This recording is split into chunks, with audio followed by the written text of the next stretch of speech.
Elsa, je vous avais promis un tour de France. On passe évidemment de l'Ardèche à la Savoie. Je ne sais pas si vous êtes gourmande en fait. Ah si, je suis extrêmement gourmande. Et est-ce que le fromage, vous aimez ça? Eh bien justement, on va faire... Non, on va parler de la raclette de Savoie avec nos deux invités. On accueille... C'est bien aussi, hein, je prends. C'est vrai, vous prenez, oui. tant mieux. Je prends des kilos avec, mais je prends quand même. Je vous présente Patrick Ramet, qui est président de la filière raclette de Savoie. Bonjour. Bonjour. Et à vos côtés, on a Lionel Gruffat, qui est responsable des services crédit à l'agriculture au Crédit Agricole des Savoie. Parce qu'il y en a deux, c'est ça? Bonjour, oui, tout à fait. Alors, la raclette de Savoie, c'est vrai qu'on a tous, notamment dès qu'on va au ski, un souvenir ému de raclette de Savoie. Mais vous êtes venu ici pour nous présenter Savoie Sim. Alors, c'est quoi Savoie Sim, Patrick Ramet? Alors Savoie Sim, c'est une association qui regroupe trois fromages sous signe de qualité. L'Emmental de Savoie et la Tome de Savoie, historiquement sous signe de qualité depuis une quinzaine d'années. Et puis aujourd'hui et depuis un mois, la raclette de Savoie.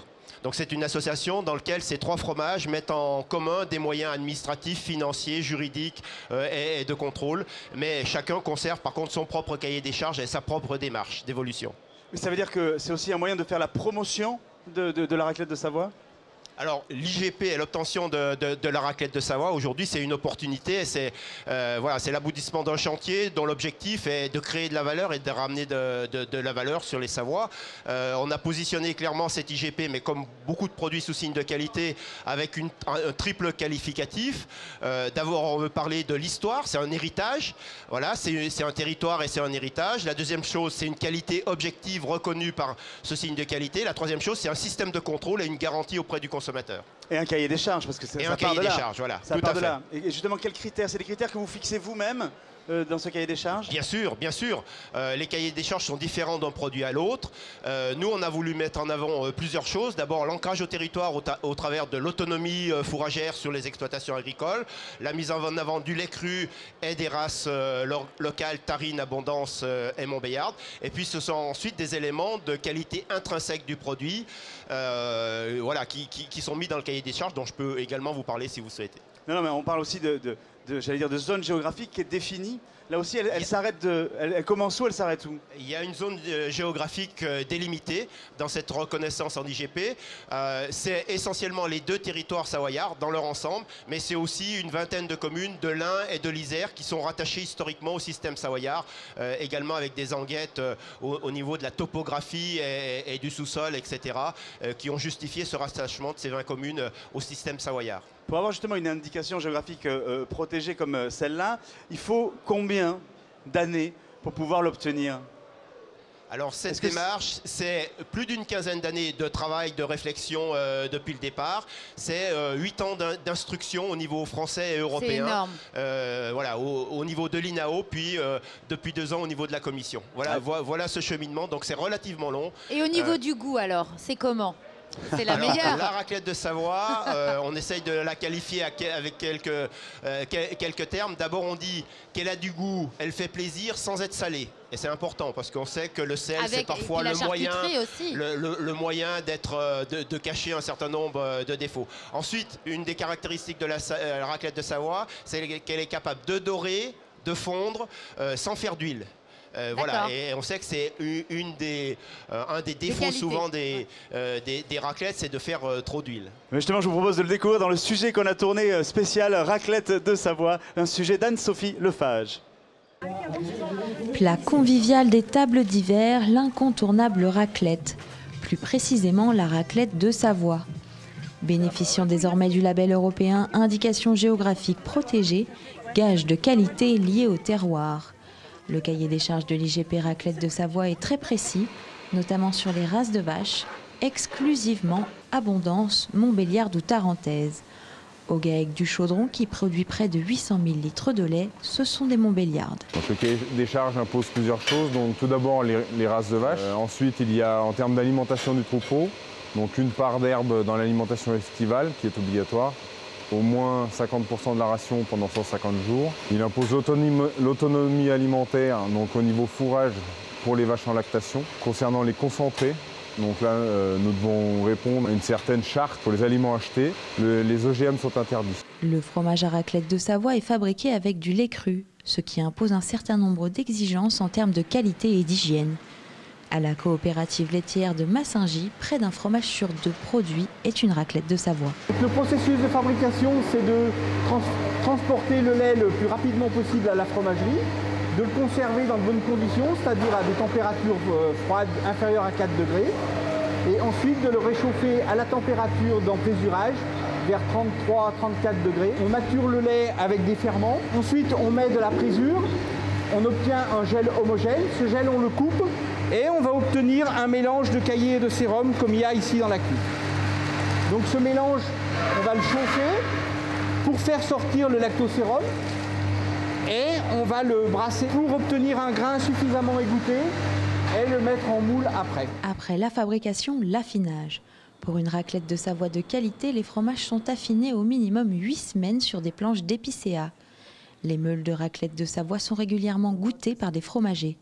Ce sont ces experts qui donnent le feu vert à la mise en commercialisation. La particularité du cahier des charges, c'est de s'être imposé une obligation de résultat sur des critères habituels comme peut l'être le gras sur sec, mais sur des critères très innovants comme sont le pH, la mesure du pH des produits ou la mesure du taux d'ammoniac. C'est une façon d'avoir un double contrôle sur le minimum d'affinage. On s'assure jusqu'au bout qu'on met en marché un produit de très bonne qualité.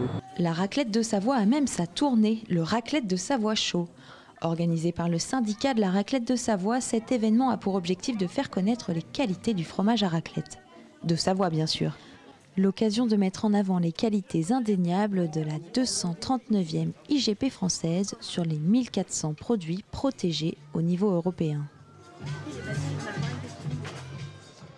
Retour dans le hall 4 ici en direct de ce 54e salon de l'agriculture. Alors Patrick Ramet, en quoi justement cette IGP maintient et développe malgré tout de l'emploi aussi dans votre territoire ?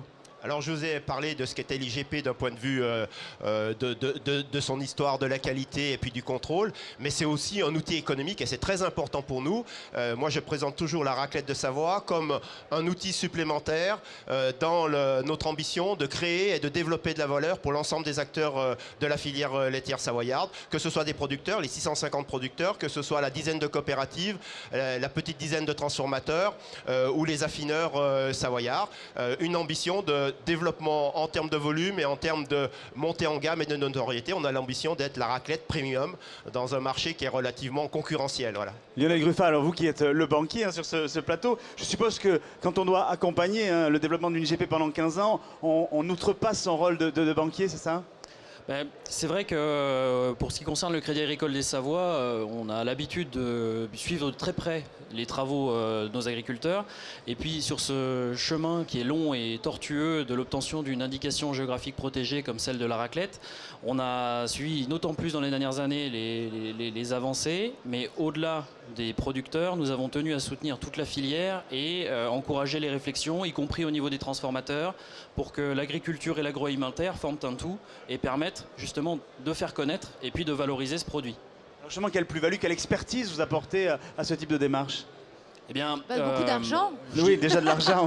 Ça, je dirais qu'au-delà de notre rôle de banquier, je dirais institutionnel, et puis notre rôle habituel de banque du territoire, notre rôle de banque coopérative est en lien avec nos valeurs historiques. L'enjeu est pour nous de favoriser aussi la réflexion et puis le fait que les responsables professionnels agricoles puissent se libérer le temps nécessaire pour faire tous ces travaux.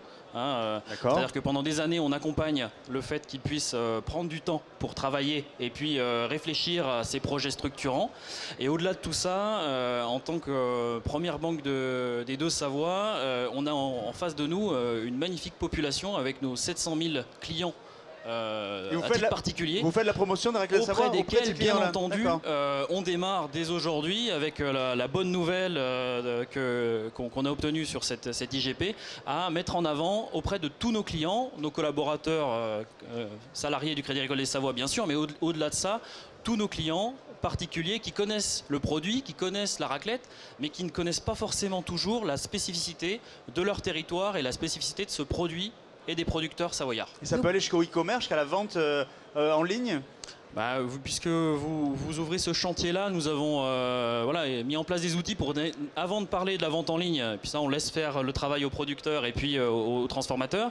Par contre, rien que pour faire connaître, on a mis en place un annuaire numérique via une application de téléphone mobile qui permet à toute personne qui séjourne en Savoie, que ce soit un Savoyard ou un touriste qui est passage pendant la période hivernale ou estivale, d'avoir l'information sur les producteurs et les productions des plus proches de son lieu de séjour. Vous en vendez combien de la raclette de Savoie par an? Alors aujourd'hui, la raclette de Savoie, c'est 2300 tonnes de commercialisées dans un marché de la raclette en France qui est de l'ordre de 60 000 tonnes. Voilà. Et notre ambition, comme je vous l'ai dit, c'est de devenir la référence en termes de qualité, c'est de devenir la raclette premium. Et l'étranger, c'est une expérience qui vous tente? Il y a quelques exportations, plutôt au niveau européen. En particulier, les Allemands et les Bavarois sont relativement consommateurs de raclette. Et il y a quelques exportations qui existent aujourd'hui de France vers l'Allemagne. Mais le marché est en fort développement en France, lié à ce caractère jeune, fun, attaché au sport d'hiver, à la nature, etc. Donc c'est de participer activement à ce développement. Voilà, on a des ambitions chiffrées. Toute l'année aussi. Voilà. Oui, on peut en manger toute l'année. Parce qu'on en mange que l'hiver, mais finalement l'été, c'est bon aussi. Oui, sauf pour se mettre en maillot après. Mais bon, bref, en tout cas, quoi qu'il en soit, merci Lionel Gruffat, merci Patrick Ramet d'être passé sur le plateau. Et Elsa, je vous propose de passer maintenant de la Savoie à la Corse. Avec le produit insolite du jour, on retrouve la bière corse. Je crois qu'elle est à base de miel, mais on va le découvrir de suite. Toujours dans le hall.